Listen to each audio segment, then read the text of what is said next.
ሰላም ሰላም ውድና የተከበራችሁ የምስራቅ ልኑር ለልጆች የቤተሰቦች በመላው ዓለም ያላችሁ ኢትዮጵያውያን ኤርትራውያን ወዳጅ ወገኖቼ እንኳን ሰላም መጣችሁ ወደ እኔ ቤት። እግዚአብሔር ያክብርልኝ፣ ክፉ አይንካችሁ፣ ያሰባችሁበት ድረሱ፣ የማታ እንጀራ ይስጣችሁ፣ በስራችሁ ስኬታማ ሁኑ፣ ዘራችሁ ይባረክ፣ ከክፉ ነገር ሁላ ቸሩ መድኃኔዓለም እመቤቴ ማርያም ትጠብቃችሁ። አዲስ የሆናችሁ ሰብስክራይብ በማድረግ አግዙኝ። ነባሮቹ ግን ላይክ በማድረግ ቪዲዮውን ጀምሩ። ዛሬ አጠርና ምጥን ያለች የሾላ ፍሬ ምን ያህል በሾላ ፍሬ ሾላ ፍሬ ላይ የሆነ በቃ ደስ የሚል ነገር አንብቤው ለእኔ የተደነቅኩበት ነገር እና እንትን ያልኩበት ነገር ነው። የሾላ ዛፍ እና ፍሬው ማለት ነው። ፍሬው ጠቀሜታም አለው። በጣም ጣፋጭም ስለሆነ ለስኳር በሽታ ላለባቸው ብዙም አይመከርም። እና እስኪ ቪዲዮን ሰብስክራይብ በማድረግ ጀምሩት። የሾላ ፍሬና ህይወታችን ፍልስፍና ምን ይመስላል ይላል ጽሁፉ ሳነበው ማለት ነው። እና በልጅነታችን ይጣፍጠን ነበር። አሁን ደግሞ ለጤናችን የምንጠቀመው ፍሬ የሾላ ፍሬ ምን ያህል ለጤናችን እንዴት እንጠቀመዋለን? ስለ እሱ አስገራሚ እውነታና ስለ ህይወታችን የሚያስተምረንን ጥልቅ መልእክትም አብረን እንመልከት። ከጤናም ባለፈ ደግሞ እስኪ ስለ ህይወታችን በሾላ ዛፍ ምን አለ? ሾላ ፍሬ አስገራሚ የጤና ጥቅሞች ብዙዎቻችን ከዘይትና ከጥቁር አዝሙድ ጋር ቀላቅለን እንጠጣዋለን። ይህ ውህድ የተረጋገጡ ጥቅሞች አሉት ተብሎ ይነገረናል ስለሚወራ። አጥንትን ያጠነክራል፣ የመርሳት በሽታን ይቀንሳል፣ እጅግ ጣፋጭ ነው። ማሳሰቢያ ያው እንግዲህ ጣፋጭም ነው። አጥንት ያጠነክራል፣ የመርሳት ችግርን ላይምሮ በጣም ጠቀሜታ አለው። ግን በጣም ጣፋጭ ነው ሲባል በጣም ነው ስኳር በጣም ይጣፍጣል። በነገራችን ላይ ስኳር በሽታ ያለባቸው ፍራፍሬ ራሱ የተወሰነ ነው የሚበሉት። ዛሬ አንድ ነገር ላይ ሩብ ብርቱካን ቢበሉ ከዛ የበለጠ መብላት አይጠበቅባቸውም ብዬ አስባለሁኝ። እና ማሳሰቢያ ደግሞ የሾላ በጣፋጭነቱ የበለጸገ ስለሆነ የስኳር ህመምን ያለባቸው ሰዎች ሐኪም ሳያማክሩ ማግኘት የበሽታቸውን አይነትም ሳያረጋግጡ ባይወስዱት ይመከራል ማለት ነው። የሚያስገርመው ግን የሾላ ዛፍ ተፈጥሯዊ ጥበቡና ተፈጥሯዊ እኔ አሁን የሾላ ዛፍ የአያቴ አለ መድኃኔዓለም ፊቼ መድኃኔዓለም ግቢ አያቴ ድሮ የተከሉት አለ እና እሱን ለመብላት እንዴት እንደምንሻማ እንዴት እንደሚጣፍጥ ልነግራቸው አልችልም። በጣም ነው በቃ የምወደው ማለት ነው። መድኃኔዓለም መሀል ላይ ያልቆረጡትም ብዬ አስባለሁ። አሁን እንኳን ረጅም ጊዜ ሆኖኛል ካየሁትኝ 2 ዓመቴ ነው። እስኪ እንደው በቃ ተፈጥሮ አስገራሚ የሾላ ዛፍ የተፈጥሮ ጥበቡን ልንገራችሁ። ሾላ ዛፍና ፍሬው አስተውለነው ከሆነ በጣም ዛፉ በጣም ትልቅና ግዙፍ ነው። አይታችሁት እንደሆነ በጣም ግዙፍ ቅርንጫፎች ያሉት ትልልቅ ቅጠሎች ያሉት በጣም ትልልቅ ቅጠል ያሉት እና እንዲህ ነው ግን ማለት ነው። ያ ዛፍ በጣም ትልልቅ ሆኖ ፍሬው ግን የሾላ ፍሬ ግን ትንሽ ነው። ለምንድን ነው ከእንደዚህ አይነት ነገር ብዬ በጣም የሚገርመኝን ነገር ነው ስላየሁት ደስ ያለኝና ማለት ነው። አሁን ጽድም ራሱ በጣም ትልልቅ ሆኖ የሚያፈራቸው ፍሬዎች በጣም ትንንሾች ናቸው።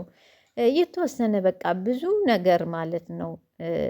እና በጣም ትልቅ ነው ግን ፍሬው በጣም ትንሽ ነው። ዛፉ ግን በጣም ግዙፍና ጠንካራ ሰፊ ትልቅ ነው። ፍሬው ግን በጣም ትንሽ ነው። ብዙ ጊዜ እንዲህ ያለ ትልቅ ዛፍ ላይ ይህችን ያህል ፍሬ የኖረው ለምንድን ነው ብለን ራሳችንን ስንጠይቅና ስናስበው አሁን እዚህ ጋር ጽሁፉን አንብቤ እንደተረዳሁት የተፈጥሮ ጥበቧ አስተውለናት አንጠግበውም እንጂ ተፈጥሮ ማለት ነው በጣም ትልቅና ድንቅ ናት። ተፈጥሮ ራሷን የቻለች ድንቅ ናት።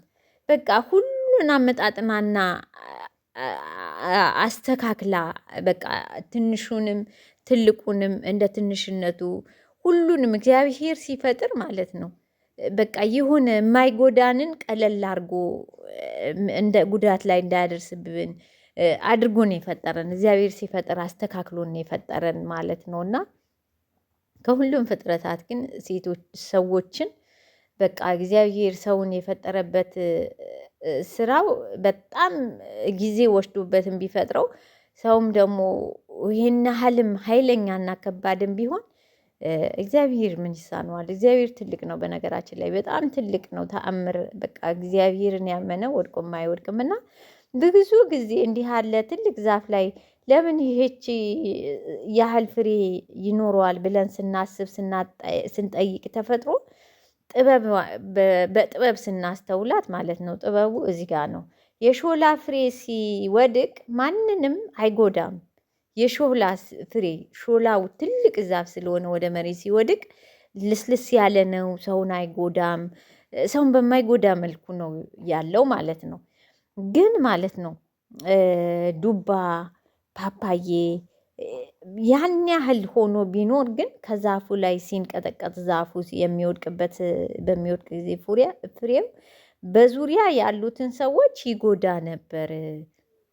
የግርማችሁም እግዚአብሔር አመጣጥኖ ለእኛ እንዴት አድርጎ እንትን ያለን እና እኛም ሰዎች ግን ሀብትን ተመክተን ድሃውን ማህበረሰብ ላይ በደልን ልናደርስ ይችል ነበረ። ሀብት ያልሰጠን ከፍ ያለ ነገር ላይ ያላደረገን ስልጣን ላይ ያላደረገን እግዚአብሔር በቃ እኛ ማድረግ ቢሰጠንም የምንሳሳት ስለሆነ የከለከለን ያንን በቃ በበቂያችን ነው እያስኬደን ያለው የሚጠቅምን ስላልሆነ ነው። በደንብ አያያዙን ስለማንችል ነው። አንዳንዴ ደግሞ አያያዙንም ባይችሉ እንኳን ይሰጥና እግዚአብሔር የሚሞክርበትም ሰዓት አለ። ያ ሰው አያያዙን ካልቻለበት ዋጋ የሚከፍልበት አለ። ስለዚህ የማይጠቅመንን ይከለክለናል። እሱ ያመጣጥናል። አሁን እንደ ሾላዋና እንደ ዱባ አሁን በመሬት ውስጥ እየተራዘመ ነው የሚያፈራው። ግን ፍሬ አይታችሁታል? አስባችሁታል? ፓፓዬ አሁን ትንሽዬ ዛፍ ናት። ምን የሚያክል ነው ፓፓዬ የሚወጣት?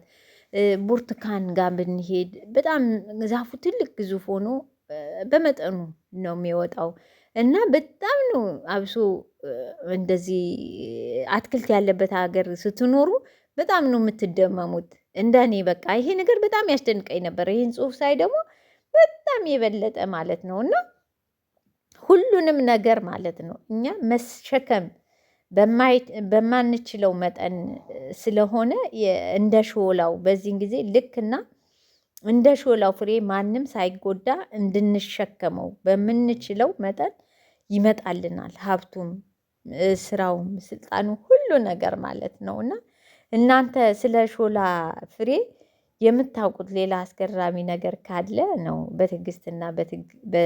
በትዕግስትና ጊዜን በጥበብ በህይወታችን እንዴት አድርገን እንደምንጠቀመው ምን ያህል በቃ እኔ እንጃ። እኔ ከሾላ ዛፍ ዛሬ ሳይሆን እኔ በልጅነቴ ጀምሬ አያቴ የተከሏት ሾላ ዛፍ ስላለች በጣም በጣም ትልቅ ረጅም እና ግዙፍ ዛፍ ነው። እዛ ውስጥ ግን የምትወጣው ሾላ በጣም ትንንሽ ናቸው። በድንጋይ ወርውረን እንትን ብለን ነው የምንወረውረው። ድንጋይ ሰው ሊጎዳ ይችላል እሱን ለማርገፍ በዱላ ምናምን እንጂ እና የሾላ ዛፍ ፍሬ ከፍ ያለ ነገር እግዚአብሔር ሁሉንም ሲሰጠን ለእኛም በራሳችን ልክ አድርጎ ነው የሚሰጠን። እግዚአብሔር ድንቅ ነው። የማንችለውን አያሸክመንም። በምንችለው ልክ ነው የሚሰጠን እና እሱ የሰጠንን ግን አሜን ብለን ተቀብለን አመስግነነው ብንኖር እግዚአብሔር ይመስገን። ሁል ጊዜ እግዚአብሔር ትልቅ ነው። እግዚአብሔር መልካም ነው። ውድና የተከበራችሁ ቤተሰቦቼ እንግዲህ ከራሴ በቃ የሆነ አላደል ካለሁበት ነገር አንጻር እችኛዋን ተመሳስላብኝ ትንሽ ልበላችሁ ብዬ ነው። እንግዲህ አመሰግናለሁ። በሌላ ቪዲዮ እስክመጣ ድረስ ቸር ሰንብቱ። ክፉ አይንካችሁ። እግዚአብሔር ያክብርልኝ። የማታ እንጀራ ይስጣችሁ። በስራችሁ ስኬታማ ሁኑ። ደህና ሁኑ። ውድና የተከበራችሁ ቤተሰቦች